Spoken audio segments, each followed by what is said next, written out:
Ito pa kayang iba. I-deny nila ng i-deny yan at sasabihin nila fake news. Sila huy tapakasinungaling. Diretsuhan na po tayo.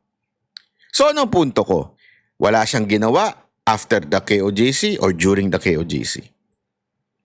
Banat bay, hindi naman Duterte yan. Okay, punta tayo sa mga Duterte. Nung ikinulong at nagkaroon ng masasabi nating pagkulong doon sa Chief of Staff ni VP Sara Duterte, na mismo si VP Sara Duterte ay nagwala na nun. Naandun siya mismo sa loob ng Congress nung kinulong yung kanyang Chief of Staff. Meron po bang ginawa si Senator Raimi? Sasabihin ninyo, hindi pwede yan dahil yan po ay merong parliamentary courtesy. Hindi pwedeng galawin sa loob ng Congress o House of Representatives ng isang senador. Yes, maybe that's true. But again, lumabas po yung Chief of Staff, nandun sa ospital. Diba? Sana man lang. Pumunta siya doon, pinigilan niya yung pagbitbit, ang dami niyang pwedeng gawin. Sa tingin niyo, kukulong siya nung mga pulis na ng harbat doon? O yung mga pulis? O di kaya mismo yung mga tauhan ng Congress? O sabihin na natin, sa tingin niyo, kakasuhan siya o aanuhin siya ni Romualdez na pinsan niya? I don't think so. So doon pa. So ang ganda rin ng punto rito ni Banat Bay, yung kay Amy Marcos. Kasi tama naman siya eh. Nung time, palitpas na natin yung dalawa, yung during arrest, yung during ng pag-contempt, hanggang dun sa balak na i-transport yung Chief of Staff ni VP Sara dun sa correctional. Pero yun nandun sa veterans. Although pumunta doon si Amy Marcos, pero andun lang siya, pumunta lang. Pero wala naman siyang ginawang ibang aksyon na kausapin yung mga pulis na gustong kunin yung Chief of Staff ni VP Sara. Diba, andun lang siya, nanonood lang siya. Kasi kung umentra siya doon, hindi na magagalaw yun. Kung bakit ihina na yung tension doon, kahit papaano irerespeto sigurado ng mga pulis, sino man yung mga may gustong kunin yung Chief of Staff ni VP Sara. Siyempre, kapatid ng presidente yung nagsasalita eh. 'Di ba? May dugong Marcos 'yan. Ate pa 'yan. Pinsan pa nung House Speaker. So kahit paano magkakaroon sila may intimidation na mangyayari. 'Di ba? Kahit paano yung pulis, medyo o sino man 'yon, medyo magalangan. Na teka lang, Marcos 'to eh. Hindi natin pwede itong takasan ng boses, hindi natin, kumbaga talagang kung kinakailangan sambahin, sasambahin nila to para kay Bongbong Marcos. Pero walang ginawa si Amy Marcos ng mga time na yon. Yun yung pinupunto ni Banat Bay. Nandun ka, pero wala kang ginawa. So doon pa lang, Duterte yun. Kay VP Sara Duterte yun. Hindi niya nagawa yung quote-unquote pakikipaglaban niya for the Duterte. And the day of the kidnapping, nangyari kay Pangulong Duterte. Sabi nga ni Ma'am Hanilet, 10 hours sila doon. Asan siya nung 10 hours na yun? Pwede siyang lumusob doon. Pwede niyang pagbabatukan yung mga pulis doon. Hindi, biro lang. Pwede siya lumusob doon. Pigilan ang mga dapat pigilan. Hindi siya gagalawin. I don't think so. May ginawa siya?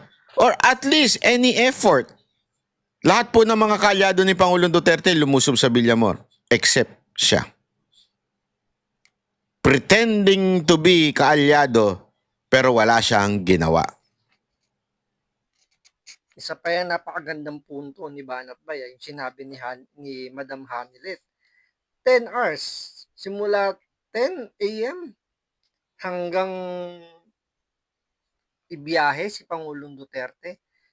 Kahit sabihin mo nandun siya sa Ilocos, sigurado naman niya may eroplano o chopper na pwedeng gamitin yan para bumiyahe yan papuntang Maynila, pumunta dun sa Villamor Air Base. Pero walang ginawa. Wala tayong narinig na kahit na anong statement or anumang ano, just like ng ibang mga senador, 'di ba, nakaalyado ng mga Duterte. Wala ni isa, maliban nga kila ano, kila Bongo, kay Senator Bato, na talaga makita mong nagkukundawahog na para talagang 'wag mabitbit si Pangulong Duterte. Pero si Amy Marcos na parang sinasabi nga niya na isa siyang Duterte supporter, asan ka nung mga panahon na kailangan ka? Yung pinakakailangan na kailangan ka, dun masusubok talaga yung pagiging Duterte supporter mo o talaga sabihin natin yung pagkakaibigan nyo ni VP Sara, asaan ka nung mga time na yun? Yun yung pinakapunto ni Banat Bay. Kasi di ba, mas makikilala mo yung kaibigan mo sa oras ng kagipitan eh. 'Di ba? Yung yung sarap, talagang andiyan talaga 'yan, 'di nawawala diyan yung mga kaibigan mo. Siyempre may benepisyo silang makukuha, Pero pagdating ng kagipitan, dun mo makikilala talaga, kung sino yung tunay mong kaibigan, 'di ba? So, anong ibig ko lamang pong sabihin mga kababayan? Yung kanyang sinasabi o sinasabi ng mga propagandista niya na we need Amy to protect VP Sara Duterte, that is a fucking lie. That is a blatant joke talaga yon. Isa po itong katarantaduhan. Hindi po totoo yun. Why am I saying this? Simpleng-simple lang mga kababayan. Ito na mismo, si Senator JB, siya ay nakaranas niyan. Yung sa dulo, yung bakbakan sa dulo. Ilang beses niya naranasan niya, kinikwento niya, naririnig ko yan. At ang lagi niya sinasabi diyan, yan ang importante yung black voting. Yung ibig sabihin ng black voting, kilala naman natin kung sinong grupo lang gumagawa niyan, Iglesia ni Cristo. Marami naglalabasan na listahan kuno ng iboboto o yung i-endorse ng INC. Ako okay yun. I mean, hindi ko sinasabing totoo yun. Ako nga, tinatanong ako nung iba, totoo ba to? Totoo ba to? Na ito ang i-endorse ng INC. Ako, marami ko nakakausap at sinasabi nila, pagdating sa national, ano yan, last minute talaga nagdidesisyon. Ibig sabihin, yung pamunuan, doon na sinasabi sa tao, sa membro nila, I think 2 days before or 1 day before, doon na sila nagde-decide. Or doon na nila binibigay sa kanilang mga membro. So, pag tinatanong nila ako, totoo ba yung listahan na yan? I don't think so.